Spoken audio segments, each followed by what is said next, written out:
The woman convicted of murder without a body. Imagine this.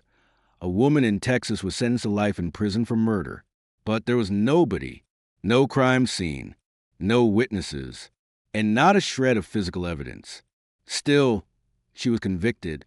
It sounds impossible, right? Like something out of a movie, but it really happened. Her name was Laura Ackerson, a young mother chasing her dreams, trying to build a better life.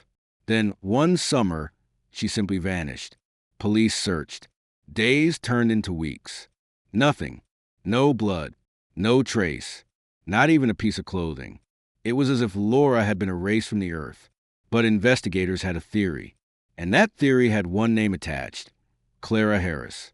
Clara wasn't just any woman. She was smart, respected, and to neighbors, she seemed normal. But behind closed doors, there was tension, custody battles, money fights, a tangled web of arguments and accusations. Detectives believed she had a motive. They believed she snapped. But here's the problem. They had zero evidence. No fingerprints. No weapon. No DNA. Just suspicion. The courtroom was packed. The prosecution painted Clara as cold, calculating, dangerous. They told the jury, she killed Laura. She destroyed the evidence. She's manipulative enough to hide every trace. But when it came time to show proof, there was nothing. The defense argued. How do you convict a woman when there's no crime scene?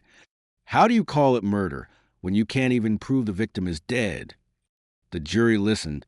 The audience whispered. Reporters typed every word. It should have been an easy acquittal. But then something strange happened. Prosecutors leaned on small, almost invisible details. Text between Clara and Laura, short, curt, sometimes hostile. A timeline that didn't add up.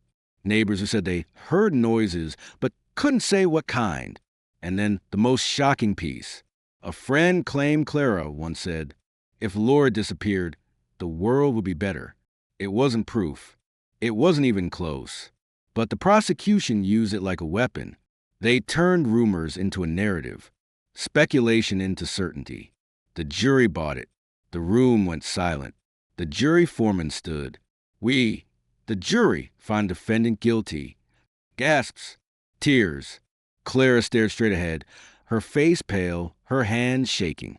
Guilty of murder without a body, without evidence. She was sentenced to life in prison. But here's where it gets darker. Months after Clara was locked away, something happened. A hiker, deep in the woods of North Carolina, stumbled on something. Bones, badly scattered, weathered by time. They were tested. They belonged to Laura. Suddenly, the impossible conviction looked less impossible. The jury had been right, or at least lucky, but the discovery raised new questions. Big ones. Because the way Laura's body was found didn't match the prosecution's story. Not even close. She hadn't been buried where they said. She hadn't been killed the way they claimed. In fact, the evidence suggested someone else entirely could have been involved. So if the prosecution's theory was wrong, why was Clara still in prison? Whispers spread. Reporters dug deeper. And what they uncovered sent chills through the small Texas town. Laura had enemies. Not just Clara. Other people with motives. Other people with secrets to hide. One of them had ties to law enforcement. And one of them had disappeared right after Laura's body was found. So here's the question. Was Clara really guilty? Or was she a convenient scapegoat? Because if she didn't do it, that means the real killer is still out there. Please like and subscribe to our channel if you haven't. If Clara didn't kill Laura, that means the real killer is still out there. And now, things get darker. Reporters kept digging. And one detail kept surfacing. The location where Laura's remains were found. It was nowhere near Clara's home. Nowhere near where prosecutors claimed she disposed of the body. In fact, it was hundreds of miles away. And here's the kicker. The wooded area where Laura was discovered, it was privately owned land. Land connected to a police officer's family. Coincidence? Or something more sinister? Meet Officer James Carter. Respected, decorated, known for always solving the unsolvable. But off duty, he had demons. He knew Laura. They had clashed before, and she had threatened to expose something about him, something that could end his career. And then she vanished. Whistleblowers later revealed key police files in Laura's case were missing, witness statements, surveillance footage, phone records, all gone. And the officer in charge of securing those files? James Carter. Suddenly, the story of Clara as the lone murderer didn't make sense. It looked like a setup. Investigators had always said Laura disappeared on a Friday night, but forensic testing on the bones suggested something terrifying. She had been alive 2 days longer than anyone believed. 2 days later, Clara was already under police surveillance. Meaning, Clara couldn't have killed her. If that's true, then Laura's death was staged. Her disappearance was manipulated, and the trial that convicted Clara was based on a timeline that was a lie. Months later, a local reporter received an envelope, no return address. Inside, just one sheet of paper. It read, Clara wasn't the only one they wanted gone. Look closer at Laura's business partners. Attached was a grainy photo. Laura, standing next to 2 men. Neither of them were identified in court. Both of them had criminal records. Both had ties to organized fraud. And one of them had gone completely off the grid. Digging into Laura's business revealed she had been building something new, a company, but it wasn't clean. Behind the glossy website was money laundering, tens of thousands flowing in and out, and records proved Laura discovered it right before she vanished. She was planning to blow the whistle, but that meant someone stood to lose everything if she talked. So maybe the motive wasn't custody battles. Maybe it was money, big money.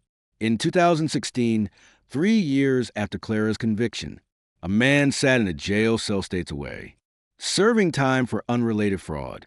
He made a confession, not to the police, not in court, but to a cellmate. He said, I know what happened to Laura. She didn't just disappear. She was silenced, and Clara took the fall. The cellmate told authorities. The story made its way back to Texas. But by then, too much damage had been done. Clara's lawyers filed for appeal. They presented the new timeline, the missing files, the confession. But here's where it gets chilling. The court rejected it, every single point, as if the system itself didn't want the truth out, and Clara remained behind bars. Then came the most shocking discovery yet. Remember Officer James Carter, the one whose family owned the land where Laura was found? Turns out, one of Laura's business partners was Carter's cousin. That meant 2 suspects, connected by blood, and one of them was law enforcement. If that's not a red flag, what is? By now, people weren't asking if Clara was innocent. They were asking who's being protected? Because everything pointed to a bigger cover-up. The land, the money, the missing files, the wrong timeline. And yet, the official record still stood. Clara Harris, convicted murderer. Case closed. One journalist managed to visit Clara in prison. He asked her one question. Did you kill Laura? She didn't hesitate. No, but I know who did. The journalist pressed for a name. Clara leaned in, whispered something, and refused to repeat it. The journalist left shaken, and within weeks, he quit reporting altogether. So where does that leave us? A woman convicted with no evidence. A body found in a place tied to police. Business partners with motives. A confession ignored. And a system determined to keep it buried. But the final piece comes from Clara herself. That whispered name. The name of the person she swears killed Laura.